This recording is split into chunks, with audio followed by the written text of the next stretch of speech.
Hi everyone, I'm FMGreeno. Welcome along to episode 33 of the Greeno Tour, my European journeyman where I can only manage teams that I have seen play live or have been to their stadiums. We've got 6 games left of the season here with Luton, and unbelievably, we're actually in a promotion place.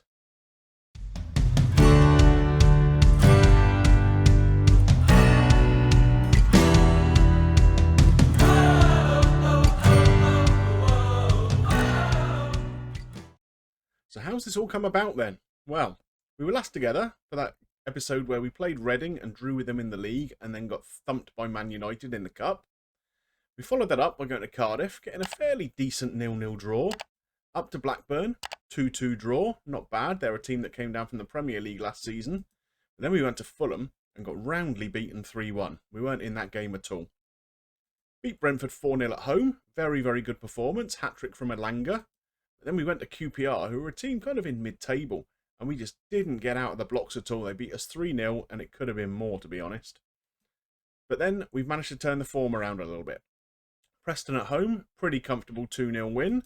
We went to Stoke and got a 4-3 win. Very, very entertaining game. Lots of late goals, lots of late drama. Good one to win. And in the last game, we've just beaten Swansea 1-0.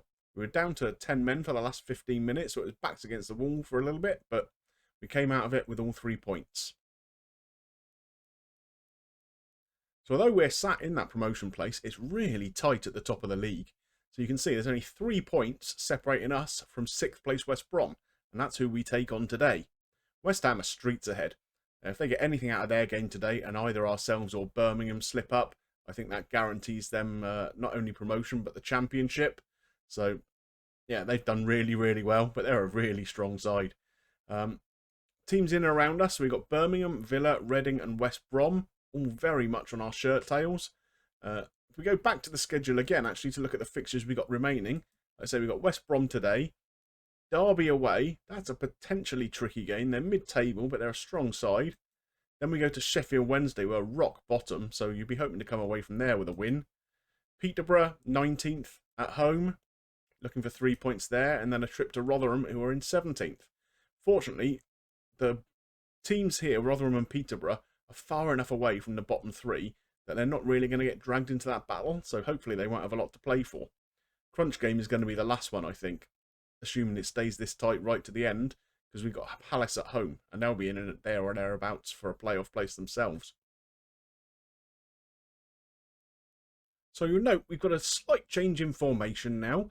So we've moved to a 4-2-3-1. The reason we did that was to try and use Zhang Likun, the Australian kid that we signed, his best position as an attacking midfielder. And so we decided to go from having the holding midfielder here to 2 fairly defensive central midfielders and a proper attacking midfielder. Unfortunately, he's banned for today's game. He got sent off for an elbow recently, so Glass is going to come in and play in that position. He's pretty good there himself. One player I do want to focus on a little bit is Kumetio.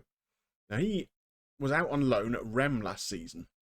He's a kid who spent some time at Liverpool, then went to Rochdale, off to OB in Denmark. That's obviously where Luton picked him up from. Sent him out to Rem on loan. He only played 14 games, but he's come back in the summer. And to be honest, I wasn't that sure about him when I took over. He was only a 2.5-star player towards the end of last season, but look at the improvement he's shown through this season. Just through training pretty well and getting a lot of team games under his belt. So yeah, he's coming on really nicely and someone I think has done very, very well for us this season. His average rating is over a 7, so that's not bad. Balogun is a player we want to try and get if we can next season. He's actually out of contract at Arsenal this summer, but because he's a British player, or British-based player anyway, we can't talk to him about a pre-contract, whereas American teams can, and he's in discussions with one of them right now. So hopefully he'll turn them down and we'll have a chance to pick him up in the summer. Elanga and Brown, who are both on loan from Man United, I've made an offer to extend their loans till the end of next season. The reason I want to do that, obviously Man United are currently our sort of senior affiliate, and that's how we got them on loan without paying any of their wages. Now, in the still fairly unlikely, I think, event that we actually do go up into the Premier League, obviously that affiliation will be cancelled. So what I want to try and do is get that loan sorted out if I can, just on the off chance that we might not be able to do it over the summer, for the reason that we're no longer the affiliate of Man United. Anyway, enough talk about the team. Let's get into the game. So I think this is a game we really need a performance in. Like I say, I think this game and the Palace game, the very last game of the season, are the two key games for us if we're going to maintain this promotion push. We've got a free kick here early on. Mahoney to take. Straight through to their keeper, though. Overhit ever so slightly.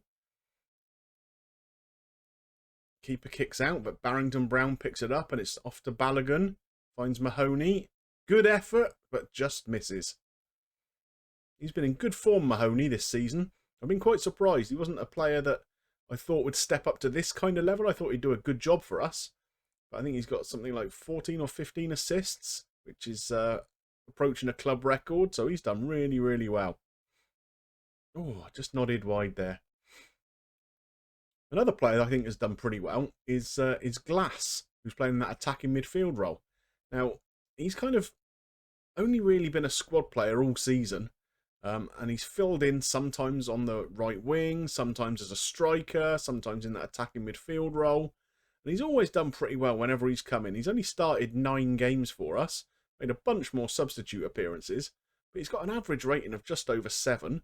I think he's scored 6 or 7 goals as well. So he's a kind of player who's been really useful to have around the squad. Sort of can come in, fill in, do a job, and do it pretty well. There's a long highlight going on here. The ball's changing hands a lot of times. Looks like it's going to be an opportunity here for the Baggies, though, and they miss, thankfully. So 20 minutes in, we're not having the best of it, it has to be said. West Brom are a strong side, so you expect them to put up a decent performance, but we got some opportunity to build something here. And Panzu on the ball, up to Glass. Bree the fullback. And Panzu, Lockyer just lumps it. But luckily, it comes to Bree, who's overlapping on the right-hand side. Can he get a ball over? He can. Oh, is that cleared off the line? Looked like it. I think it was definitely a cross. It wasn't a shot. But and it didn't count as an effort on goal. So I think that tells us everything we need to know. A goal kick here from O'Leary. Mahoney heads on. Can Balogun get on it? He can. Don't shoot from there. Get it across. Dewsbury Hall. Oh, it's like a pinball in there. Unfortunately, no one can get a clear shot on goal, and it's cleared away by West Brom. So we're coming into this more and more as the game goes on, which is encouraging. So we've both had 4 shots, none on target yet, but we've got a slightly better XG and more of the possession. So things are going all right. Mahoney here with a corner. Balogun, oh, what an opportunity that was. Good save. Another opportunity here for Mahoney to swing it in again. This time it's headed clear by their centre-half. And Panzu does well to get on the ball, but he's tackled and the ball goes out of play. So, it looks like Birmingham have gone above us in the table. They must be winning in their game. Here's Glass, Dewsbury Hall and Panzu. Good ball out to Brown. He's in a bit of space on the left here. Doesn't really use it that well, though. We retain possession, though. Here comes Mpanzu. Back out to Brown. Can he do something better with it now? Giving it to Elanga. Ho, ho, ho! What a hit that is. Superb. It didn't really look like we were going anywhere with this attack. Brown had an opportunity a couple of times there, I thought, to get down closer to the byline and get a cross in. But he just knocked a little ball into Elanga, who thought, I've had enough of this fannying about. Wallop. And so here we go. We're going into half-time. Oh, one more highlight by the looks of it. Hopefully we don't do anything daft and give away a lead now. Oh, here's Glass. He's through on goal. What a finish. And so, in the last 5 minutes of the first half, we have scored 2 goals, and that puts a very, very different complexion on the game. And what was I saying about Glass earlier on? He come in, done really, really well. Great timing of the run there, and what a calm and accurate finish that was. So, there we go. Look at the second half of that first half. We absolutely destroyed them. So, into the dressing room. We're not going to get too ahead of ourselves, though. We're just going to tell them we're happy with the way things are going. Keep it up. That's inspired and motivated everybody. A couple of people in my comments have, have noted that my halftime team talks are pretty legendary. And that was another one by the looks of it.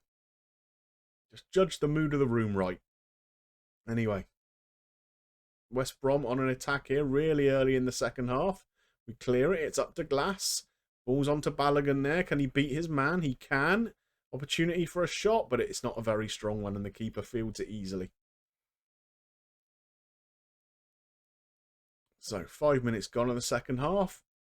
Doesn't look like West Brom are offering an awful lot. Notice here Mpanzu's got a yellow card, so I think I'm going to ask him just to ease off his tackles a little bit. Oh, I can't because he's the ball-willing midfielder. Okay, well, maybe I'll swap him and Dewsbury Hall around in their roles in a minute. So, we're coming up towards the 70-minute mark. I'm going to go and make a couple of changes. I'll be back in a moment.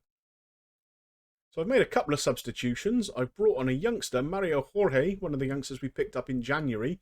He's come on in place of Mahoney, and I've swapped flanks between him and Elanga. Elanga's moved out onto the right-hand side now.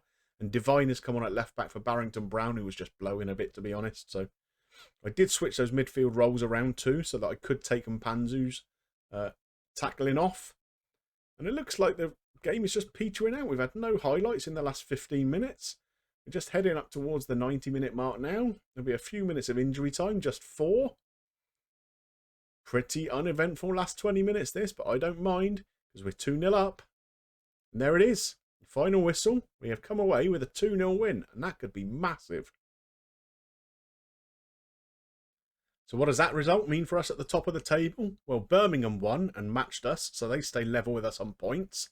Aston Villa surprisingly slipped up at home to Rotherham, so they dropped back off the pace a little bit. Reading could only draw with West Ham. And West Brom, obviously, we beat them. Palace, it looks like they got a win, so they're still in amongst the mix, but they're 7 points behind us with only 5 games to play. So I'm fairly confident we can pick up enough points to stay clear of them. So we'll be looking for at least a playoff place. But what I'm really aiming at is this second promotion spot, if possible. If we take a look at the schedule, we already talked about this a little bit earlier on, but we've got Derby away next, then Sheffield Wednesday, Peterborough and Rotherham. Crystal Palace being the last game of the season. So where I think I'll come back is just wherever it starts to get interesting. Maybe it's going to go right down to the wire and Crystal Palace is the only game that really counts. Well, you never know. Birmingham might slip up somewhere along the way. We might have a chance to gain promotion in one of these earlier games. We'll see. I'll come back whenever it's most important. Anyway, I hope you enjoyed today's episode. I think things are going pretty well. It's nice to have a little look at one or two of the players. And yeah, great result for us too. If you did enjoy it, please drop me a like. It helps me get seen by more people. All helps with the algorithm and all that. And of course, if you've got any comments about this episode, the season we're having, the series as a whole, I would love to see them in the comment section below. And of course, if you're not yet subscribed to the channel, come and hop on the Greenobus. There's plenty of room for you all. It just remains for me to thank you for watching, and I will see you soon for some more action with Luton Town. Bye for now.